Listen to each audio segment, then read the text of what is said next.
श्री श्याम दोस्तों, आज की कहानियों में आपका स्वागत है। श्रीमद् भगवत गीता 7वां अध्याय, जिसको सुनने से पितरों को मोक्ष प्राप्त होता है। श्री कृष्ण भगवान बोले, हे पार्थ, मुझ में मन लगा करके मेरे ही आश्रय होकर योगाभ्यास करते हुए मेरे स्वरूप का संशय रहित पूर्ण ज्ञान होगा। सो सुनो, वह पूर्ण ज्ञान मैं तुम्हें सुनाता हूँ, जिसके जानने से तुमको इस लोक में और कुछ जानना शेष न रहेगा। सहस्रों मनुष्यों में से कोई एक सिद्धि प्राप्ति के लिए यत्न करता है। उन यत्न करने वाले सिद्धों में से कोई ही मुझे ठीक जान पाता है। पृथ्वी, जल, अग्नि, वायु, आकाश, मन, बुद्धि और अहंकार, ये 8 प्रकार की मेरी प्रकृति है। इस प्रकृति को जड़ कहते हैं। और हे महाबाहो, इससे दूसरी प्रकृति चेतन है, जिसने संपूर्ण जगत धारण किया है। इन्हीं दोनों प्रकृतियों से सब प्राणी मात्र उत्पन्न होते हैं। ऐसा जानो, यह प्रकृतियां हमसे ही उत्पन्न हुई हैं। इस प्रकार जगत की उत्पत्ति और प्रलय का कारण मैं ही हूँ। हे धनंजय, धागों में जिस प्रकार मणि पिरोई जाती है, उसी भांति यह संसार मुझ में ही गुंथा हुआ है। मुझसे परे और कुछ भी नहीं है। हे कुंती पुत्र, जल में रस मैं ही हूँ, चंद्रमा में, सूर्य में प्रभा मैं ही हूँ, सब वेदों में प्रणव मैं ही हूँ, आकाश में शब्द तथा पुरुषों में पौरुष मैं ही हूँ। हे अर्जुन, पृथ्वी में जो सुगंध है तथा अग्नि में जो तेज मैं ही हूँ। हे पार्थ, संपूर्ण प्राणियों में सनातन बीज रूप मुझको ही जानना। बुद्धिमानों में बुद्धि रूप और तेजस्वियों में तेज मैं ही हूँ। हे अर्जुन, काम और रोग रहित बलवान पुरुषों में बल और पुरुषों में धर्म के विरुद्ध न जानने वाला कर्म मैं ही हूँ।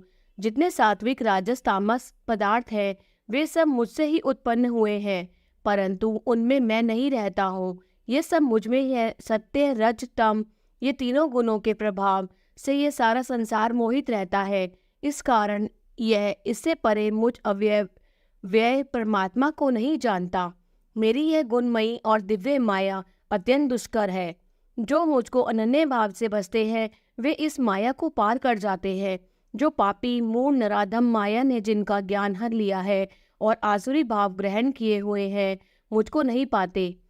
हे भारत श्रेष्ठ अर्जुन, 4 प्रकार के जीव मुझको भजते हैं: दुखिया, जिज्ञासु, ऐश्वर्य की कामना करने वाला और ज्ञानी। जिनमें मुझे सदा एकाग्र चित्त और केवल मेरी भक्ति करने वाले ज्ञानी पुरुष श्रेष्ठ लगते हैं, क्योंकि मैं ज्ञानी को अत्यंत प्रिय हूँ और वह मुझको प्रिय है। यद्यपि यह सभी भक्त श्रेष्ठ है, तथापि ज्ञानी तो मेरी आत्मा ही है, क्योंकि वह मुझ में ही मन लगाकर मुझको ही सर्वोत्तम गति मान मेरा ही आश्रय ग्रहण करता है। अनेक जन्म के अनंतर ज्ञानी मुझे पा लेता है। ऐसा महात्मा अत्यंत दुर्लभ है, जो सब जगत को वासुदेवमय समझे। अपनी अपनी प्रकृति के नियम के अनुसार मनुष्य भिन्न भिन्न काम वासनाओं के अज्ञान में डूबकर उन फलों की चाहना से अन्य देवताओं के अधीन होकर उनकी उपासना करते हैं। हे अर्जुन, जो भक्त श्रद्धापूर्वक जिन जिन देवताओं का पूजन करना चाहते हैं, उन पुरुषों की उस श्रद्धा को मैं दृढ़ कर देता हूँ। वह इस श्रद्धा से युक्त होकर उस देवता की आराधना करता है, फिर उसको मेरे ही रचे हुए कर्म फल प्राप्त होते हैं, परंतु उन अल्प बुद्धि वालों का फल नाशवान है। देवताओं की आराधना करने वाले देवताओं को मिलते हैं और भक्तजन मुझ में मिल जाते हैं, और मेरे अविनाशी अति उत्तम स्वरूप को न जानकर मंद बुद्धि लोग मुझे अव्यक्त को देहधारी मानते हैं। मैं योग माया से आच्छादित होने के कारण सबको नहीं दिखता हूँ। उसी से मूढ़ लोग अनादि तथा अविनाशी मुझको नहीं जानते। हे अर्जुन, मैं भूत, भविष्य और वर्तमान के सब प्राणियों को जानता हूँ, पर मुझे कोई भी नहीं जानता। हे भारत, हे परंतप, इच्छा और द्वेष से उत्पन्न होने वाले सुख दुख आदि द्वंद्वों के मोह से जगत के सभी प्राणी भ्रम में फंस जाते हैं। जिन पुण्यात्माओं के पाप नष्ट हो गए हैं, वे पुरुष द्वंद्व के मोह से छूटकर दृढ़ निश्चय करके मेरी भक्ति करते हैं।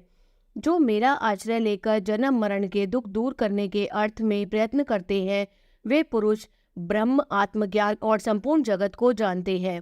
जो अधिभूत, अधिदेव और अधियज्ञ इन सब में व्यापक मुझे जान पाते हैं, वे समाधिष्ठ पुरुष मरण काल में मुझको जानते हैं। जय श्री कृष्ण। 7वें अध्याय का महत्तम। श्री नारायण जी बोले, हे लक्ष्मी, अब 7वें अध्याय का महत्तम सुन। एक पटेल नामक नगर था, जिसमें शंकुकर्ण नामक वैश्य रहता था। वह व्यापार करने को नगर के बाहर कहीं परदेश को जा रहा था। रास्ते में शंकुकर्ण को एक सर्प ने डस लिया, जिससे वह मर गया। तब उसके साथी दाह क्रिया करके आगे को सिधारे।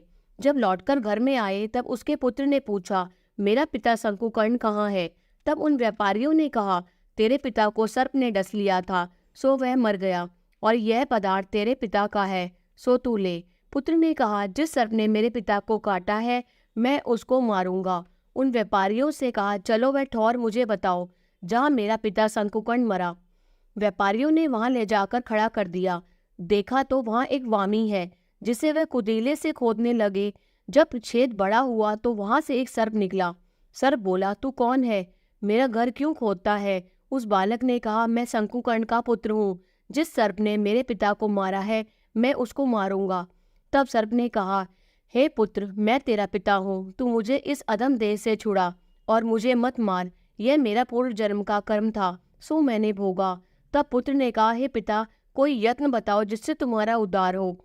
तब उस सर्प ने कहा, हे पुत्र, किसी गीता पाठी ब्राह्मण को घर में भोजन कराओ और उसकी सेवा करो, तो उसके आशीर्वाद से मेरा कल्याण होगा।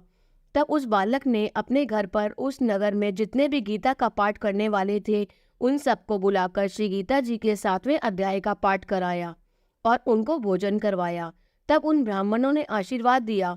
तब तत्काल वह अदम देह से छूटकर देवदेही पाकर विमान पर चढ़कर आकाश मार्ग को जाता हुआ अपने पुत्र को धन्य धन्य कहता हुआ बैकुंठ धाम को प्राप्त हुआ। बोलो श्री कृष्ण भगवान की जय।